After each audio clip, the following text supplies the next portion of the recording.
studies have given us some great news. It looks like Americans are starting to figure out a little bit more about our government. According to a study by the Annenberg Public Policy Center of the University of Pennsylvania in 2019, 2 in 5 Americans, that's right, 2 in 5, can name all 3 branches of government: legislative, executive, and judicial. What's even more interesting is that in 2018, 3,700 American 8th graders through 800 schools throughout the country took a test about civics as well. And there, they found that 25% or less of those students tested at a level of what is considered proficient or higher. Now, I don't know about you, but a lot of people I talk to, when they talk about their government class in high school, don't tend to smile as they look back on it. It's a lot of memorization, it's a lot of facts, and it's complicated. Our government is complicated. But I think if we shifted our focus from memorization to participation, everything changes, especially when we involve our children. I have a bachelor's degree in political science and a master's in government, so you might look at me and say, oh, she's an expert, but I can tell you, I'm always trying to figure out government myself. It is beautifully complicated. But our nation is not built on political science experts. It's built on moms, dads, mentors who choose to take what we have and grow and learn from it so they can teach their children and those they mentor the same. Back in the late 1700s, women were not traditionally educated, at least not in the way that we are today. At that same time, our country was in its infancy. We had men and women who were going out and trying to establish a new nation and a new government that was different from its predecessor. And they had to figure it out as they went. The men went off to fight for our new freedom and our new nation, and the women, many of them, took it upon themselves to learn about this government, to read these foundational documents like Thomas Paine's Common Sense, to listen to what's going on during these constitutional conventions, to read the Constitution, and to teach their children that were sitting at the base of their feet every day about this country that was going to be left to them someday. Did they mess up? I'm sure they did. But what's really neat is that these children became the next set of learners and thinkers and doers for this country. As a matter of fact, those women were called Republican mothers. And I don't mean Republicans as in Republicans and Democrats of the political parties today. These women titled themselves that because they were teaching themselves how to teach this new Republican form of government that was unique to the country at the time. One of those women in particular, I'm a fan of, her name is Abigail Adams. She was so good at what she did, and she ended up raising a future president herself. Now, if she can do it, you can do it too. In 2016, I was given an opportunity to have myself and my family interviewed by a local news affiliate about the election. Now, I'm sure many of you remember that election cycle and how hot it was. It was on our social media feeds, it was on our news, it was everywhere. Well, when she came in, the first thing she wanted to do was interview my children. The reporter asked them a simple question. Do you talk about politics on the playground? Down to the last one, I have 4 kids. At that time, my youngest was in preschool, might have been kindergarten. They said yes. For as much as we want to cover our ears and say, no, I don't want to talk about this, guess what? Our children are talking about it. When she asked me how I talk to my children, I ask them why. Why do you feel like that? Why did you respond like that to your friend when they said that? Why do you think you need to believe the same thing I do? Because I promise you, you don't have to. Let's go research it. Let's go check it out. Let's learn this together.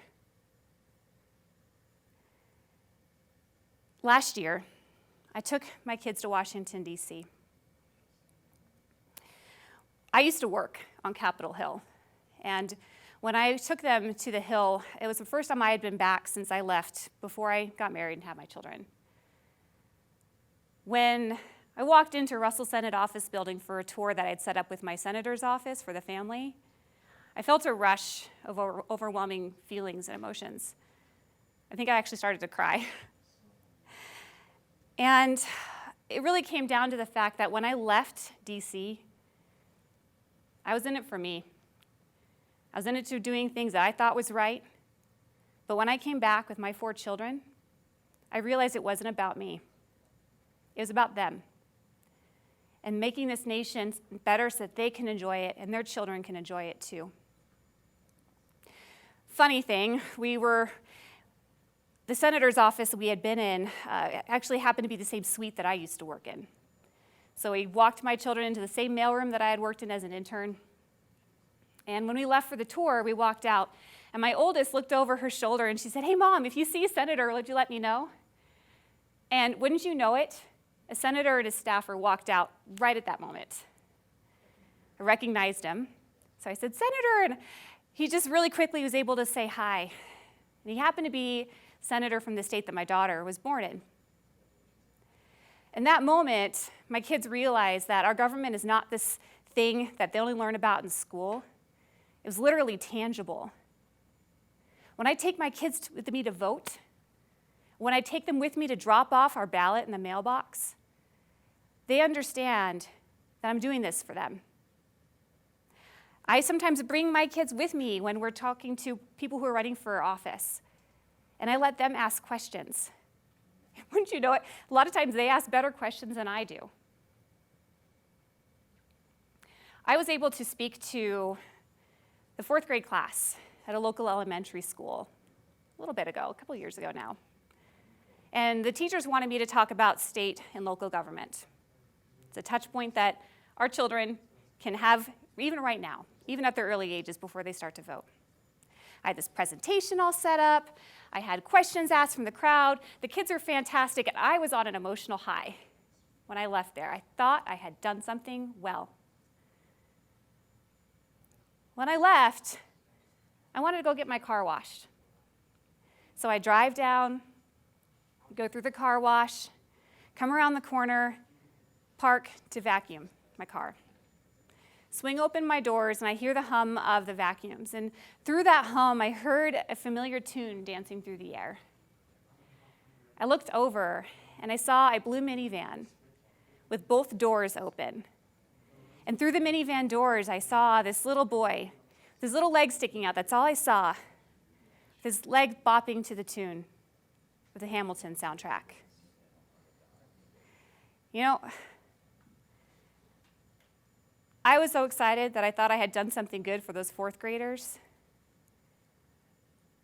But what that mom was doing was making an impact on that child's life by showing her son that our government is worth learning, that our history is worth understanding, and that when that child grows up, that they are going to be important enough to be able to speak on his own in order to make this government better.